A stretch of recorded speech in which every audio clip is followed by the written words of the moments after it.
안녕하세요, 레달팸 정우성입니다. 지금 저희가 타고 있는 차량은 기아의 신형 니로 EV 전기차입니다. 먼저 하이브리드 신형하면서 선보였고, 요거는 이제 추가로 선보인 순수 전기차. 그대로네요. 모양, 뭐 인테리어나 이런 거는 그대로고 말 그대로 내연기관을 싹 뺀 다음에 전기로 바꿨다라는 그 차인데, 저는 일단 오늘 시작과 동시에 굉장히 놀랐어요. 이게 기존 그냥 어떻게 보면 니로랑 똑같은 플랫폼에서 주행 가능 거리를 400km를 확보했다는 것 자체가 굉장히 놀랍다.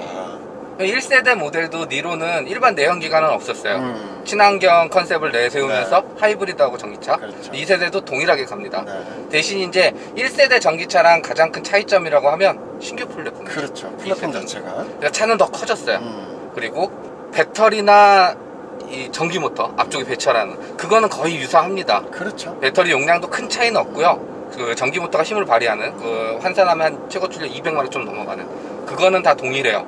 근데 이 니로 전기차가 가진 장점은 뭐냐면 무게입니다. 그렇죠. 요즘에 출시되는 뭐 EV6나 아이오닉하고 비교하면 그게 보통 롱레인지 기준 1.9톤이 넘어가요. 거의 2톤 가까운. 근데 얘는 1.7톤. 그러니까 한 200kg 넘게 가벼운 거죠.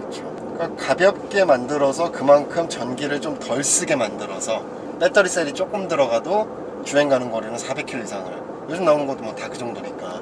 그러니까 1세대 그 전기차랑 비교를 하면 무게가 걔도 그때도 1.7 몇 킬로였어요. 근데 그거보다도 가벼워졌어요. 차는 커졌는데. 하이브리드가 약간 승차감이 좀 뭐랄까 좀 통통 튄다고 그래야 맞아요. 되나?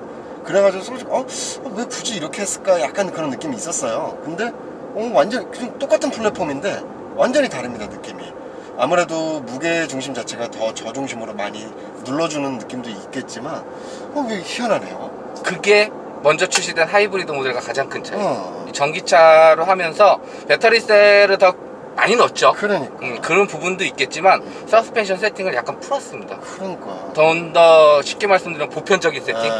그래서 저는 굉장히 지금 승차감이 마음에 든다. 조금은 하드한 승차감이 마음에 안 드셨던 분들은 이게 딱이에요. 그러니까. 그리고 니로의 컨셉에는 이게 훨씬 더 부합되는. 그게 맞는 것 같아요. 이게 왜냐면 세단 형태의 모델이 아니기 때문에 이게 너무 튀면은 위에서 놉니다, 사람이. 근데 지금 요 정도는 어느 정도 이제 완충 댐핑을 조금 부드럽게는 가져가야, 물론 바닥면이 아주 심한 데서는 이게 위로 더 방방방 거릴 가능성은 있는데, 일상적인 도로, 이렇게 지금도 이제 고속으로 달리고 있는 이런 느낌에서는 요 정도 서스펜션 강성이 가장 좋은 것 같아요. 그리고 또 배터리가 많이 들어가서 좀 눌러주는 느낌이 있어서 그런 부분들이 상호 보완되면서 편한 승차감을 연출을 해줍니다. 이제는 진짜 전기차가 모든 부분에서 앞서가는 그런 느낌이 들어요. 그리고 뭐 이거는 뭐 니로 EV가 갖는 장점도 있지만 모든 전기차가 갖는, 하이브리드는 어쨌든 주 동력원이 엔진이잖아요. 그렇지. 그리고 전기 모터는 서포트를 해주는. 맞아. 그러다 보니까 같이 막 활성화가 되고 전기 모터가 활용이 됐을 때는 상당히 부드럽게 잘 주행이 이루어지는데 일정 영역 넘어가 버리면 한계점이 나오죠. 그렇죠. 왜냐면 저배기량 가솔린 엔진이 들어가 있으니까 외려 더 거칠고 여원비는 그때부터 지하로 떨어져요. 근데 얘는 계속 전기 모터로 어쨌든 가니까 주행감이 계속 부드럽게 이어지는, 처음부터 끝까지. 개인적으로는 일단은 뭐 공간성도 물론 당연히 그 전용 전기차 플랫폼에 비할 수는 없는 사이즈긴 하지만 뭐 충분하고 2열 시트 넓이도 저는 문제 없고, 가장 결정적인 건 가격적 메리트 아주 좋은 것 같아요. 그러니까 1세대 니로가 가졌던 장점이 그거였어요. 가성비. 적당한 가격대에 넓은 실내 공간, 또 활용할 수 있는 부분도 많았기 때문에 그런 부분들을 어필해서, 물론 디자인에 대해서는 호불호가 꽤 갈리는 하지만 2세대 모델은 디자인도 꽤 준수하게 워낙 호평받기 때문에 변화를 줬고, 무엇보다도 상품성이 상당히 올라갔습니다. 그러니까 그 보편성에 더 부합하는 그렇죠. 그런 상품성을 가졌기 때문에, 그리고 무엇보다 언급했던 가격. 보조금 받으면 3천만 원 중후반. 그렇죠. 뭐 지역별로 차이는 있겠지만 풀옵션을 했을 때 4천만 원 조금 더 넘어가는. 그 어쨌든 4천 이하로 살 수 있다라는 거, 요즘 웬만한 차들이 4천 이하는 뭐 사실 거의 없는데 설사 있다 하더라도 많은 것을 포기해야 되고, 근데 이 정도 가격 접근성이라면 제가 만약에 전기차 한 대가 필요하다고 그러면 저는 니로를 반드시 선택을 할 것 같아요. 그러니까 전기차는 비싸다는 인식이 있거든요. 그리고 실제로도 비싸고 내연기관에 비해서는 꽤 많은 돈을 더 지불해야 되는 게 사실인데, 그런 거를 좀 지어주는 모델이 바로 니로가 아닐까. 가격 접근성과 전체적인 상품성, 그리고 또 니로가 가진 이번 신형의 장점은 다 있어요. EV6나 뭐 이런 데 들어가는 웬만한 기능들이 다 적용이 되어 있습니다. 그러니까 그런 부분에서도 훨씬 더 메리트가 있지 않을까. 그리고 좀 신기한 거는 풍절을 굉장히 억제를 잘 해놨네요. 지금 저희가 80km로 달리고 있는데 보통 CUV 계열들 이렇게 약간 SUV도 아닌 것이 승용도 아닌 것이 애매한 그 포지션들에 있는 차량들 보면 풍절이 굉장히 강하거든요. 지금 보면 오히려 노면 소리밖에 안 들려요. 풍절이 거의 느껴지지 않는다. 그 전체적으로 봤을 때 조금 아쉬운 부분이라고 하면 타이어. 이 노면 소음이 타이어만 조금 더 좋은 걸로 교체를 해주시면, 그리고 이 그립 같은 그렇죠. 경우에도 조금 약점이 있어요. 어차피 에너지 위주로 전비 위주로 세팅된 타이어라 그 부분이 조금 부족하시다 하시는 분은 타이어만 좀 고치해도 어차피 뭐 타이어는 한번 이제 소모성 부품이니까 사용하시고 나서 다음번 이제 교체 때 본인의 성향에 맞게 하시면 되니까. 어쨌든 타이어 노면이 외려 도드라지게 들릴 정도로 풍절은 잘 억제가 돼 있다. 당연히 엔진 소리나 이런 건 안 들리죠. 당연하죠. 그러니까 실은 전기차들이 풍절이 더 크게 느껴져요. 왜? 다른 소리로 무치를 못하니까. 근데 니로는 상당히 억제를 잘하는 것 같습니다. 맞아요. 엔진 소리가 안 들리니까 다른 소리가 좀 더 부각이 되는데 그 부분도 되게 잘했어요. 그러니까 이거는 뭐 하이브리드 모델하고 크게 차이가 느껴지는 부분은 아닌데 그렇지. 이번에 신형으로 하면서 MVH 그 부분도 좀 신경을 많이 쓴 것 같습니다. 이제는 연령과 어떤 물리적인 제약 이런 거 없이 전기차에 대한 개방성? 마음을 여는 부분? 그런 들이 굉장히 좋아졌는데, 근데 막상 걸리는 부분이 내가 이 가격에 전기차를 산다고 그러면 차라리 아무리 기름값 든다고 하더라도 다른 차를 살 수가 있는데, 이런 부분들이 사실 고민이 굉장히 많이 되거든요. 근데 저는 이 니로 전기차 같은 경우에는 이 금액대에 굉장한 메리트 있다. 이 정도 성능, 그 다음에 다 갖춰 있어요. 정말 기능이 다 있어서 이게 뭐야? 이거 너무한 거야? 이거 반칙 아니야? 이런 거 다 있어.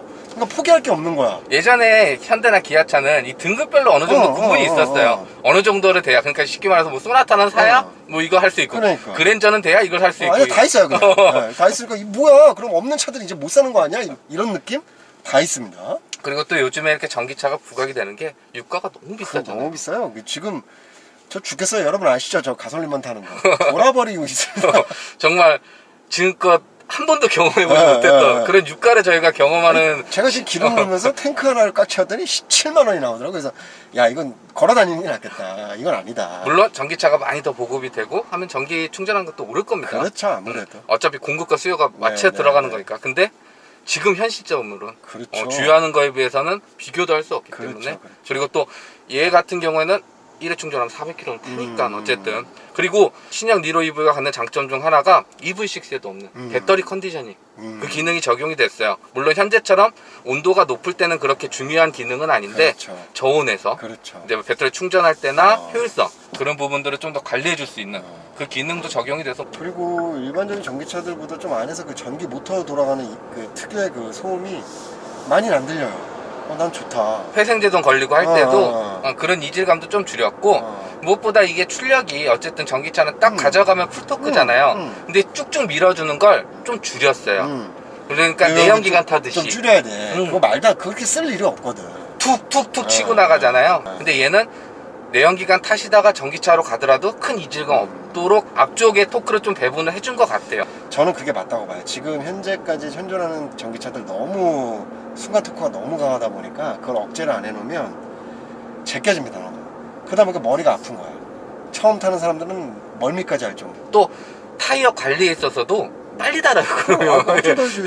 어차피 뒤로 풀토크가 가니까 얘는 앞으로 풀토크가 갈 테고. 그러니까 그런 부분에 있어서도 이제는 전기차가 이제 좀 나온 지 좀 됐잖아요. 그러니까 그거에 대한 데이터를 가지고 좀 그 토크 값에 대한 것도 계산을 하는 것 같습니다. 디자인은 하이브리드랑 동일합니다. 그렇죠. 차이는 없어요. 네. 근데 차이가 있는 부분은 여기에요, 여기. 여기가 민자였는데 그렇지. 전기차는 이렇게 좀 모양을 줬습니다. 외려 무늬도 줬어요. 그래서 조금 더 디테일 살려줬고 무엇보다도 요게 있죠. 충강. 그래서 앞쪽이 있습니다. 전용 플랫폼이 아니니까 앞쪽에다가 이제 해놓은 거죠. 뭐 큰 불편함은 없어요. 요즘엔 또 앞쪽 그런 것도 다 익숙해지셔서 그래갖고 충전구 생겼고, 그리고 앞에 문이 생긴 이거 말고는 하이브리드 모델과 동일해요. 니로가 좀 약간 미래지향적인 그런 거 좀 추구했었잖아요. I'm 니로 그러면서. 근데 개인적으로 조금 아쉬운 건 요 헤드램프가 조금 작아 보이는 그런 건 좀 있는 것 같습니다. 다 넓게 펼치다 보니까. 그래도 밝아요. 맞아요. 그리고 무엇보다도 요즘 기아가 가장 잘하는 로고 하나. 그렇지.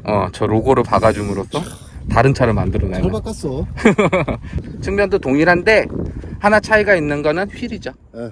휠 디자인을 전기차는 전용 휠 디자인으로 갑니다. 그리고 사이즈도 하나예요. 전기차는 17인치. 그치. 전비가 중요하니까. 그래서 전용 휠 들어갔고 요번 니로 신형의 하이라이트라고 하면 여기죠. 메인은 여기 색상 다르게 해서 들어가는. 그리고 뒤쪽 리어도 동일합니다. 그래도 트렁크가 전동이야. 니로에 세상 내 좋아졌습니다. 차에도 없는 거. 그냥 뭐 이제 트렁크 공간 뭐 말해 뭐 어떡하겠습니까. 충분하고요. 골프백은 하나가 안 들어가요. 의자 하나 제끼면 됩니다, 여러분. 폴딩하면 되니까 뭐 짐 실으실 때도 그러면 되고 밑에는 이제 다른 거 좀 지저분한 것들 수납할 수 있게 활용하실 수 있고요. 또 이런 부분들도 그러니까 실용적으로 잘 구성을 잘한 것 같아요. 자, 닫을 때도 전동으로 다 있어요. 편의사양은 정말 다 있습니다. 좋아요. 자, 실내도 신형 니로 적용된 거가 동일한데요. 전기차다 보니까 전기차 보여주는 항목들이 있어야 되잖아요. 그래서 이렇게 EV라고 이런 항목들이 생겼습니다. 뭐 복잡할 필요 없어요. 이거면 돼. 그냥 몇 킬로 더 갈 수 있냐. 그리고 충전사양이 얼마냐 뭐 이런 거 보여주고 계기판에도 그런 형식으로 보여주는 그런 것들이 좀 하이브리드 모델과 다른 점이고 얘는 다 동일한데 이번 신형 니로 갖는 건 다 있습니다. 정말 EV6에서 경험했던 거를 다 경험할 수 있어요. 그러게요. 뭐 디스플레이 사이즈가 조금 차이가 있긴 하지만 또 커브드는 아니긴 하지만 그래도 뭐 이 차급이면 충분히 이해할 수 있는. 그럼요. 확실히 이제 이렇게 디스플레이 활용하고 터치펜을 많이 쓰면서 굉장히 심플하게. 근데 대신 디자인의 재미는 이제 예전 애들에 비하면 좀 떨어져요. 그냥 다 단순해지니까. 비슷비슷해. 어쨌든 뭐 심플하고 좋습니다. 그리고 이제 저는 하나 칭찬하고 싶은 게 이 도어 트립 쪽 여기인데 그냥 플라스틱으로 막으면 되는데 약간 이렇게 뭐가 이렇게 물결 무늬처럼 뭐가 있어요.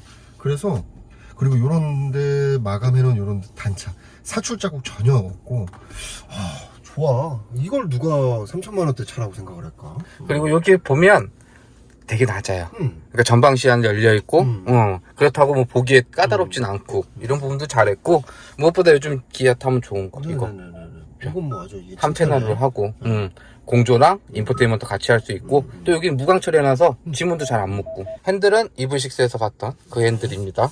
그리고 드라이브 모드는 이쪽에 이렇게 마련이 돼 있고 버튼들이나 이런 것들은 확실히 이제 싸구려처럼 느끼진 않는데 좀 이렇게 뭐랄까 아무래도 최고급 소재처럼 느껴지진 않는데 근데 이 과거에 비하면 훨씬 깨끗하고 좋아요. 저는 이런 부분도 마음에 듭니다. 그러니까 차량 급이 있으니까 현실적인 소재를 쓰긴 하는데 그거를 이렇게 잘 감춰요 이제는. 그러니까 그런 부분들도 네.